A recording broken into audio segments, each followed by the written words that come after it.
Ordering food in Italy can be stressful, especially if you don't speak the language, you're not familiar with the local customs, and you don't want to embarrass yourself. But fear not, in this video we'll share some useful tips that'll help you have a much more enjoyable dining experience. First, let's talk about restaurant hours. The first thing you should know is that restaurants generally are not open all day and all night. They will open between 12 and 12:30 for lunch and stay open until about 2:30-ish. And then they will close until about 7 or 7:30 in the evening. And that's because they generally only have one set of staff, and so this would enable the staff to have a break between lunch and dinner. If you missed lunch and you want to have something to eat outside of these hours, you can either buy pizza by the slice on the street, or you can go to a tavola calda, which is kind of like a cafeteria style arrangement, or you can buy a pre-made sandwich in a cafe or bar. Now, when you go into a restaurant, what you should know is that you shouldn't just go and sit down at an empty table. Instead, you should wait up front, greet the host or the owner or the waiter, whatever staff is working up front, and you should greet them with buongiorno if it's daytime, buonasera if it's late afternoon or evening. And you should wait until they tell you where you can sit. They'll ask you probably if you have a reservation, so if you do, you tell them you have a reservation, and otherwise just tell them how many people are in your party, and they'll direct you to a seat. The only time when this really isn't necessary is if you go to a cafe or a bar, especially like out in the piazza. If you see the tables are not set for a meal, maybe they just have an ashtray on the table, then you can just go sit down anywhere you want and someone will come and take your order. When you sit down at your table, the first thing the server's probably going to ask you is what kind of water you want. Italians almost always drink water with their meals, and they will ask you if you want still water, naturale, or if you want sparkling water, frizzante or gassata. Now, you should know that the tap water in almost all of Italy is drinkable. There's no problem with it at all. But people do not drink tap water in a restaurant. It's just not done. They get bottled water. You get charged a couple of euro, and that's just the way it is. Let's talk about reading the menu. The menu is often in both Italian and English, but frankly, it's a better sign if it's only in Italian because it's probably a more authentic Italian restaurant. And it's an even better sign if the menu is written out on a chalkboard, because typically that means that the menu is changing day by day, which is always a good sign. Now, most waiters will speak some English and enough English to take your order and answer any questions you have. But in the event that the menu is only in Italian and/or the waiter doesn't really speak English, all you have to do is take a picture of the menu with your phone, and Google Translate will tell you how it translates into English. So it's a very useful app to have. The menu is divided into 5 sections. There's antipasto, which is kind of like the appetizer section. Often there's salami or cheese, some other kind of things like that. And then you have the primo. The primo is usually risotto or pasta. Then you have a secondo, and the secondo is the main meal, and it's usually the meat or the fish dish. And usually that comes alone on the plate. And if you want vegetables with it, normally you have to order them separately. And that section, they are called the contorni. The contorno section has vegetables and salads, like spinach or beans or insalata. And then finally at the end you have dolce, which is the dessert.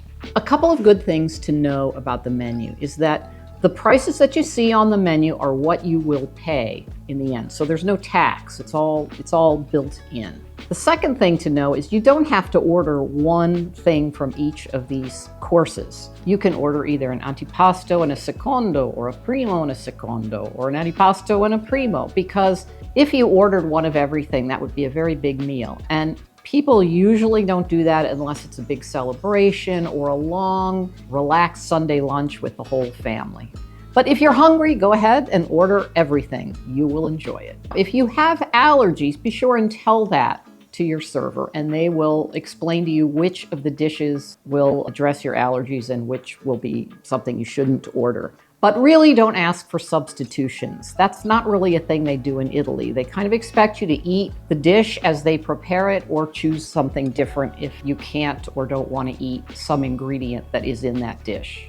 Now, I mentioned that the salad is considered a contorno or a side dish. So typically the salad does not come before your meal like it often does in the United States. It will be served with your main course, unless you specify otherwise. I mean, if you want it first, you can ask for it and they'll certainly accommodate you.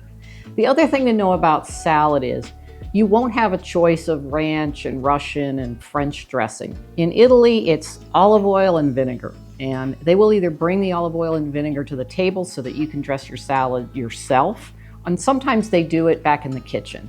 The courses are served in a sequence, so according to how they're posted on the menu, antipasto, primo, secondo, etc. Now let's say that both people order a secondo or a main dish, and only one person orders a primo or a pasta. What'll happen is the waiter will bring the primo or the pasta to the person who ordered it, and the other person will wait until they are finished, and then the server will clear the plate and bring both people their secondo, or their main dish.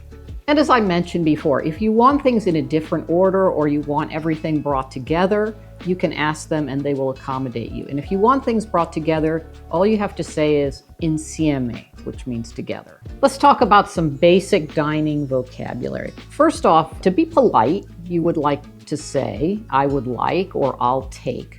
And the way to do that is to say vorrei, which means I'd like, and then whatever the dish is, or prendo, which means I'll take. Now let's talk about the main dishes. And these are the types of meat that you can order. First of all, pollo is chicken, manzo is beef, maiale is pork, vitello is veal, agnello is lamb, and pesce is fish. At the end of your meal, when you want to ask for the bill, that is called il conto. So you would say il conto per favore, which means the bill, please. And of course, it's likely that someone at your table is going to want to use the restroom during the meal. And so you would say, or they would say, dov'è il bagno? Which means, where's the bathroom? Now let's move on to beverages. I already talked about water, which you'll be offered as soon as you sit down. So let's talk about wine. Wine is the preferred drink of Italians during most meals, the exception being with pizza, usually they drink beer. But when it comes to wine, you can order a bottle of wine from anywhere in Italy or outside of the country. But actually, probably the best thing to do is to order the local wine, or the vino della casa, which is the house wine. You can order a full liter carafe, which is about 30% bigger than a bottle, or you can order a half carafe, which is a mezzo, or a quarter carafe, which is a quartino. Or of course, you can order a glass of wine, which is a calice. Obviously, you can order white wine, bianco, red wine, rosso, or rosé, which is rosato. When it comes to cocktails, Italians really don't drink cocktails with their meal. What they do is they will go out for an aperitivo, or a cocktail, before dinner. They'll go to a bar or a cafe and they'll have a Negroni or an Aperol Spritz, and then they will come to the restaurant to have their dinner, and then they will order water and wine to have with their dinner. After they're finished eating dinner, Italians often will have a coffee, and it will be just a shot of espresso, no milk. Because Italians believe that putting milk in your coffee interferes with digestion. And so if they're having coffee after their meal, they typically will not put milk in it. And that's the same reason why Italians will tell you you shouldn't drink a cappuccino after about 11:30 in the morning, for the same reason. Cappuccino is a breakfast drink. You have it with a pastry, and when you have coffee after lunch, it's usually just a shot of espresso. Sometimes people will order a caffè macchiato, which literally means stained coffee, and that's just a little splash of milk for those who don't like an espresso with nothing in it. Now the next step, or the next beverage in the meal, is an amaro, or a digestivo. And that's like an after-dinner drink. And it's usually made with some kind of local herbs and spices, and it's often homemade, and sometimes they will bring it to you complimentary. Sometimes you have to pay, sometimes it's free. But an amaro, or a digestivo, is meant to aid in digestion. One example is limoncello. which has become very popular in the last 10 years or so.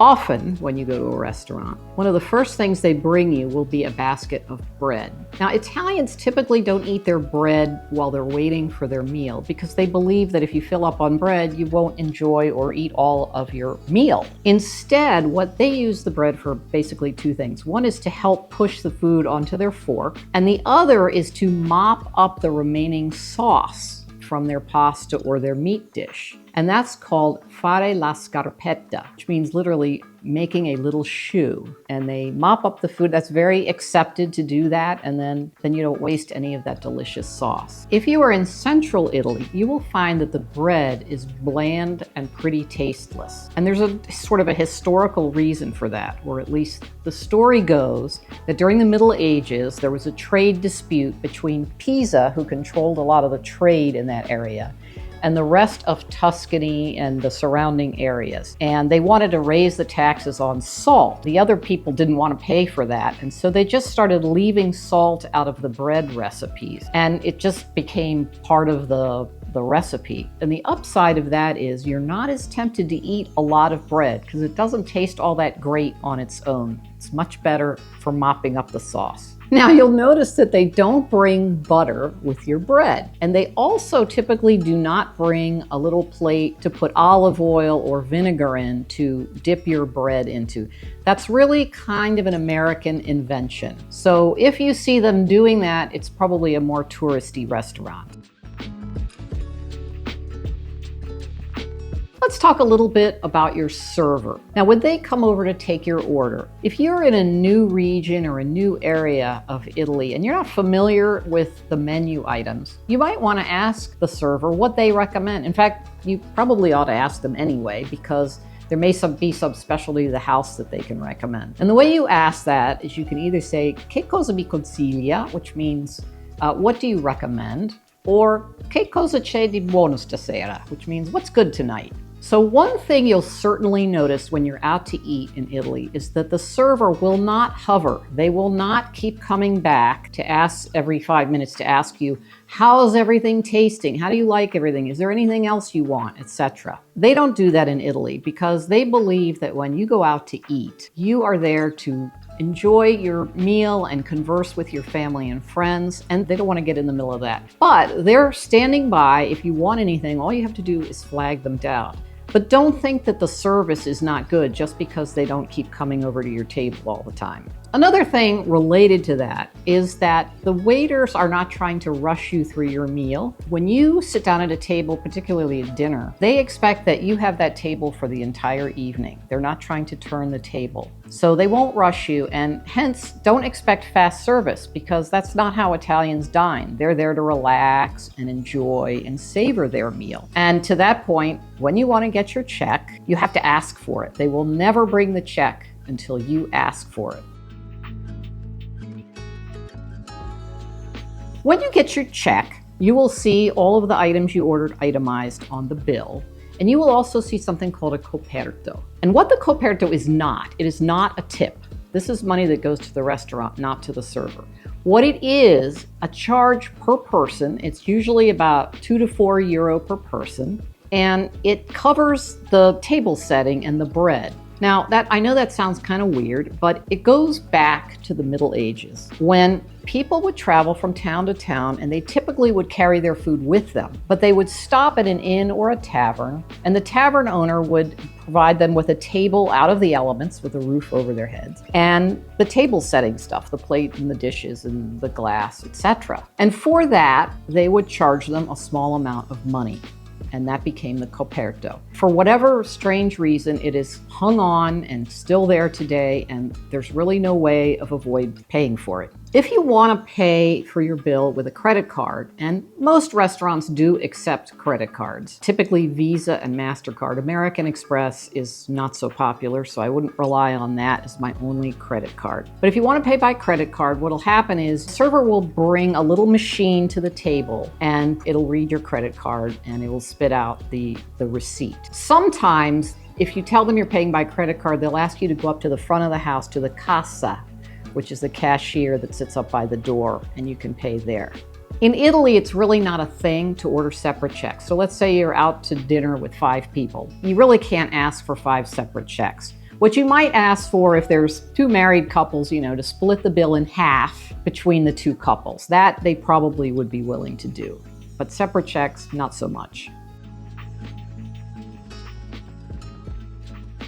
Tipping in Italy is a thing that Americans in particular are not accustomed to. It's very different. For one thing, tipping is not necessary, and the reason is because servers they are salaried employees, just like employees of any company. So they make a living wage. Now, having said that, they very much appreciate tips. And so what people typically do is they'll leave a few coins. They'll round up, they'll leave €2 to €5, but they will not give a percentage of the bill. You'll never see an Italian leaving 15 or 20% of the bill, or even 10% of the bill. And many Italians don't tip at all, but I would say most people, in my experience, round up or leave a few coins. Another thing about tipping, if you are paying by credit card, they don't have the ability to add a tip line on the credit card receipt. It's just not a thing that they're equipped for. So in order to leave a tip, you're just gonna have to carry some cash, carry some coins with you, and that way, when you finish your meal, you can leave a few coins for the server. When you're planning to go out to eat in Italy, there's a variety of eating establishments, and sometimes it's a little confusing to know which one to choose and what to expect when you get there. So why don't we go through the different types of eating establishments, and we'll try to explain the differences. Now, having said that, there's a big caveat, and that is some of the differences, particularly between a ristorante, osteria, and trattoria, have really become blurred over time, and there's not as big of a difference. Be that as it may, I'll try to give you the sort of traditional breakdown, and hopefully that will help. So we start maybe with the most potentially expensive and formal, and that is the ristorante. Those are the places that typically will have tablecloths and fancier setting. It has a bigger menu with a wider variety of dishes, some traditional, some more innovative, some sort of fusion type things. They usually have a more extensive wine list, and often they're more expensive than a trattoria or an osteria. Next, we have the trattoria. That's typically a smaller, and historically that's a smaller family-run restaurant that's kind of got a cozy and informal atmosphere. It usually has a more limited menu than a ristorante, and the prices are pretty moderate. And often the menu dishes are recipes passed down from generation to generation. And often in the family-run trattorias, you'll see the mom and the dad and the kids and the grandmother all working there in one capacity or another. Now, an osteria is similar to a trattoria.